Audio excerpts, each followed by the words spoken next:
चलिए ध्यान दीजिए सभी लोग, आज हम लोग एक्सरसाइज 8A की अंतिम क्लास करने वाले हैं। एक्सरसाइज 8A की पार्ट 6 के माध्यम से आज हम इस क्लास को, इस एक्सरसाइज का सभी क्वेश्चनों को कंप्लीट करेंगे। क्वेश्चन नंबर 36, 37, 38 और 39, क्योंकि इस एक्सरसाइज में टोटल 39 क्वेश्चन दिए गए हैं। जो 4 सवाल शेष है वो आज हम कंप्लीट करेंगे। चलिए देखते हैं एक्सरसाइज 8A की पार्ट 6 और क्वेश्चन नंबर 36 से शुरू करते हैं। क्वेश्चन नंबर 36 क्या कहता है, यदि कोण ए और कोण बी न्यून कोण हो जहां cos A बराबर cos B, तो दिखाइए कि कोण A बराबर कोण B। तो चलिए देखते हैं कैसे ये सिद्ध किया जाएगा। तो यहां पर देखिए आप एक त्रिभुज बना लीजिए, ये त्रिभुज हो गया। अब त्रिभुज में A B C, इसमें कोण A और कोण B न्यून कोण है। कोण A और कोण B न्यून कोण है। ध्यान दीजिए यहां पर कोण A और कोण B न्यून कोण क्या होता है, जिस कोण का मान 90 अंश से कम होता है। जिस कोण का मान क्या होता है, 90 अंश से कम होता है। तो ये A मान लीजिए। अब ये A और B 90 से कम हो गया और ये C कर लीजिए। तो अब आपको मालूम होना चाहिए कि यहां पर दिया गया है cos A बराबर cos B, cos A बराबर cos B, cos A बराबर cos B। अब cos थीटा का फार्मूला होता है आधार बटे कर्ण। cos थीटा का फार्मूला होता है आधार बटे कर्ण। cos थीटा का फार्मूला होता है आधार बटे कर्ण। ए से आधार, ए से आधार क्या है, आधार आपका AC है और कर्ण क्या है, कर्ण बड़ी भुजा सदैव कर्ण होती है, बड़े कोण के सामने वाली भुजा बड़ी होती है। तो यहां पर कर्ण AB दिया गया है। अब B से आधार, तो B से आधार आपकी BC होगी, B से आधार BC होगी और कर्ण AB होगी, कर्ण AB होगी। अब देखिए यहां पर AB से AB कैंसिल होगा, AC बराबर BC, AC बराबर BC, AC ये हो गया, AC बराबर BC, ये भुजा इस भुजा के बराबर हो गई। अब आपको मालूम होना चाहिए कि जो दो भुजाएं बराबर होती हैं उनके सम्मुख कोण भी आपस में बराबर होंगे। तो AC और BC, ये भुजा इस भुजा के बराबर है, तो ये कोण इस कोण के भी बराबर होगा, अर्थात कोण A बराबर कोण B, क्योंकि समान भुजाओं के सम्मुख कोण बराबर होते हैं। तो ये भुजा इस भुजा के बराबर हो गई, तो समान भुजाओं के सम्मुख कोण, ये कोण इस कोण के बराबर होगा। यही सिद्ध करना था, जो सिद्ध हो गया है प्रूफ।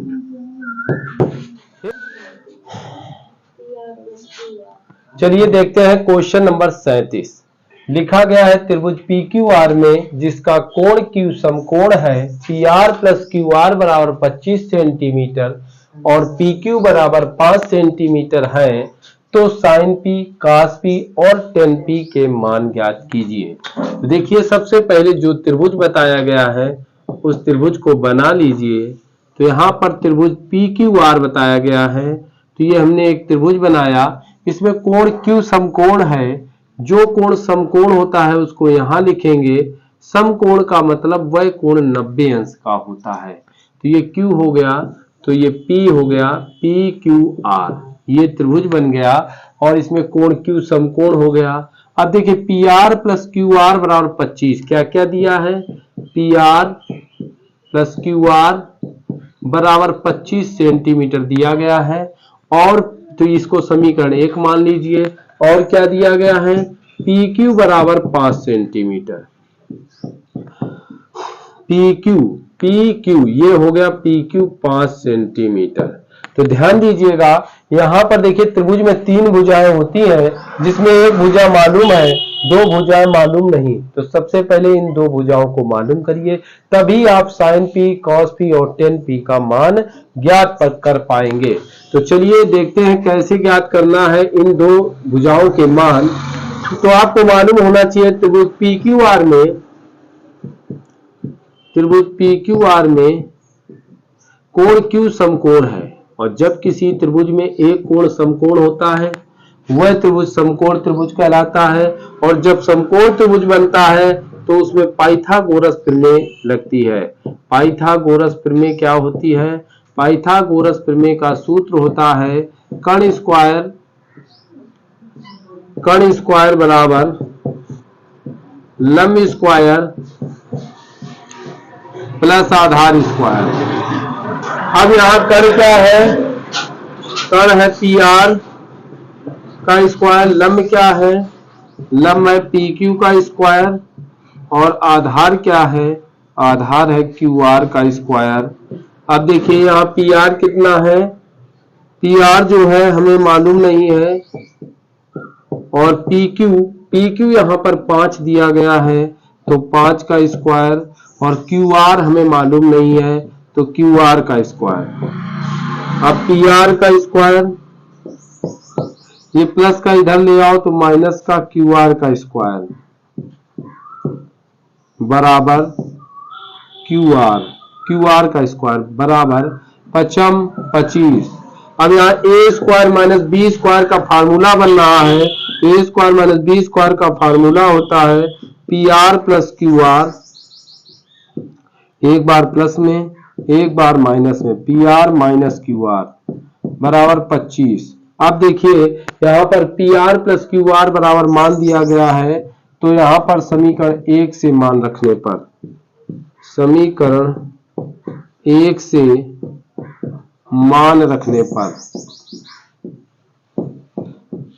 रखने पर P R plus Q R बराबर 25 है, तो यहां पर आप P R plus Q R की जगह 25 लिख दें। देखिए P R plus Q R, P R minus Q R बराबर 25। तो P R plus Q R की जगह क्या लिखना है? P R plus Q R की जगह क्या लिखना है? P R plus Q R बराबर 25 दिया गया है, तो इसकी जगह 25 लिख दीजिए। P R minus Q R बराबर 25, P R minus Q R बराबर, ये गुणा है, गुणा वाले कहाँ जाएंगे? भाग में। 25 एकम 25, P R minus Q R बराबर 1। ये समीकरण नंबर 3 हो गया। अब ये समीकरण 1 है और वो समीकरण 3 है। समीकरण 1 और 3 को हल कर लीजिए। समीकरण 1 व 3 को हल करने पर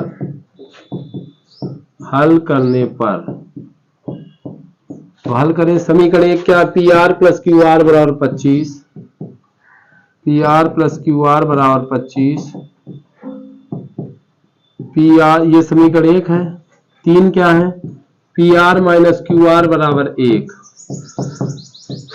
ये 3 हो गया। अब देखिए ये प्लस का क्यू आर, ये माइनस का कैंसिल, 1 1 2 पी आर बराबर 25 में 1 जोड़ेंगे 26, पी आर बराबर 26। ये दो गुणा वाले कहाँ जाएंगे? भाग में। 2 एकम 2 2 तिहाई 6, पी आर बराबर 13। तो यहाँ पर पी आर की वैल्यू आ गई 13।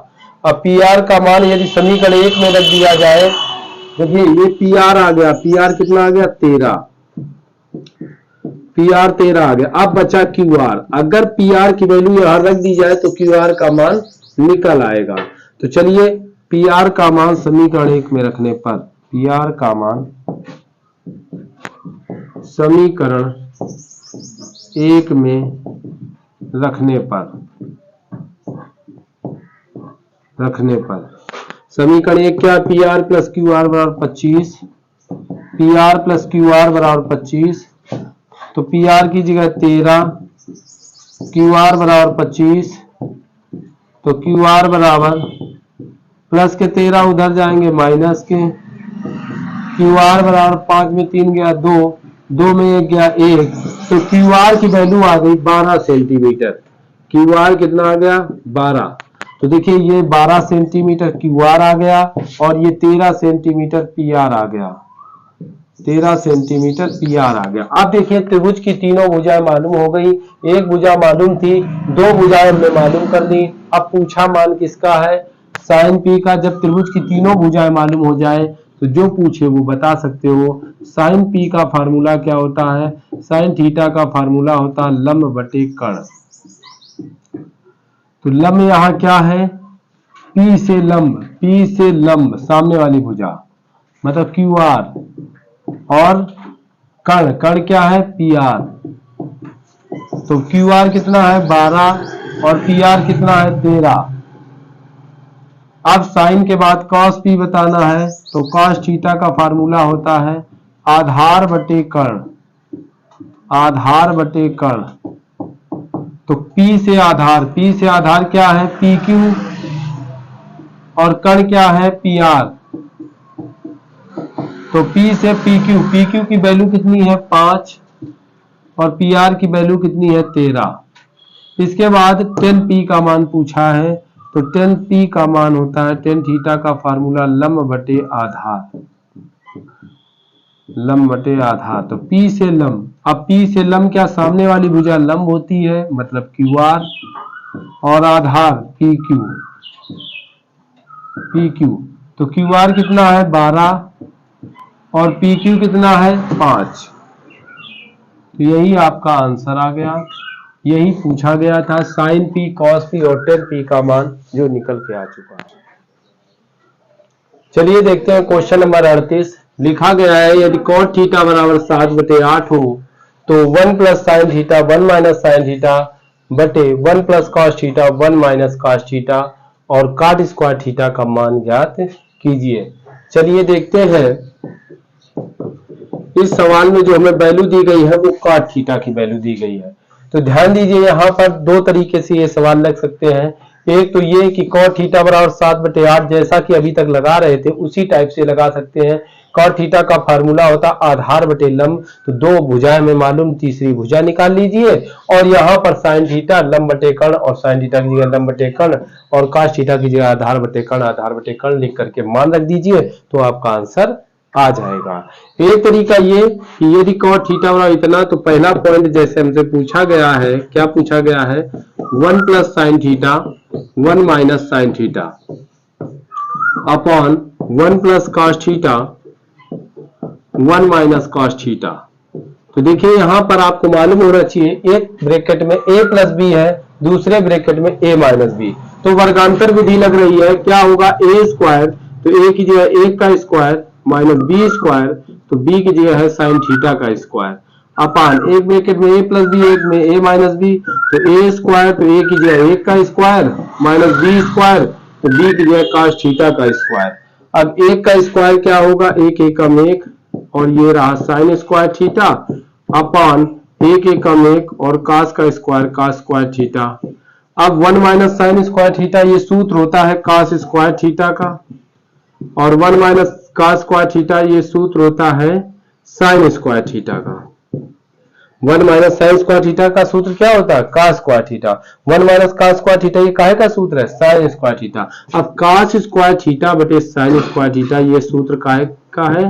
Cot square theta. Cot theta बराबर सूत्र होता है cos थीटा बटे साइन थीटा, स्क्वायर लगा तो लगा दिया। अब देखिए कॉट थीटा बराबर कितना दिया है? 7/8, तो कॉट थीटा की जगह हमने 7/8 लिख दिया, स्क्वायर लगा दिया। 7 का स्क्वायर करेंगे तो 7 7 49, और 8 का स्क्वायर करेंगे तो 88 64। यही आंसर हो गया। अब देखिए इसमें सेकेंड पॉइंट भी दिया गया है। सेकेंड पॉइंट में क्या? केवल कॉट स्क्वायर थीटा का मान पूछा गया है, तो आप क्या करिए कि कॉट थीटा और स्क्वायर लगा दीजिए। अब कॉट थीटा बराबर क्या दिया है? 7/8, तो कॉट थीटा की जगह 7/8 लिखिए, स्क्वायर लगा दीजिए, 7 7 49 और 88 64। ये आपका 49/64 आंसर आ गया। इस तरीके से ये दोनों क्वेश्चन। चलिए देखते हैं क्वेश्चन नंबर 39। लिखा गया है, बताइए कि निम्नलिखित कथन सत्य है या असत्य, कारण सहित अपने उत्तर की पुष्टि कीजिए। पहला, इसमें 5 पॉइंट दिए गए हैं, 5 क्वेश्चन दिए गए हैं। बताना यह है कि ये सत्य है या असत्य। इस एक्सरसाइज का अंतिम क्वेश्चन है। देखिए 10a का मान सदैव 1 से कम होता है, तो मालूम होना चाहिए, आपने सारणी पढ़ी होगी। तो 10a में देखिए 1045 का मान 1 होता है, 1045 का मान 1 होता है, तो ये तो 1 के बराबर हो गया। यहाँ पर जबकि कह रहा है 10 का मान सदैव 1 से कम होता है। तो सदैव 1 से कम नहीं होता है, n का मान सदैव 1 से कम नहीं होता है, इसलिए गलत कहता है, अतः यह असत्य होगा, अतः यह कथन असत्य है, अतः यह कथन असत्य है। अब आगे दूसरा क्वेश्चन है, कोण A के किसी मान के लिए सेक A बराबर 12/5। तो सेक थीटा का फार्मूला क्या होता है? सेक थीटा का फार्मूला होता है कर्ण बटे आधार। तो कर्ण बटे आधार, कर्ण यहां पर 12, आधार यहां पे 5।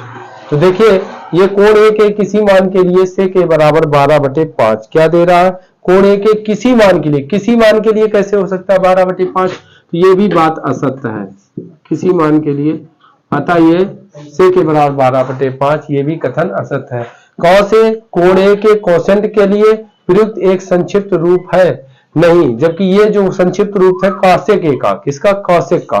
तो कॉसेक A का संक्षिप्त रूप है, जबकि यहाँ पर कॉस A का बता रहा है, तो ये भी कथन असत्य है, ये भी कथन असत्य है, ये भी असत्य है।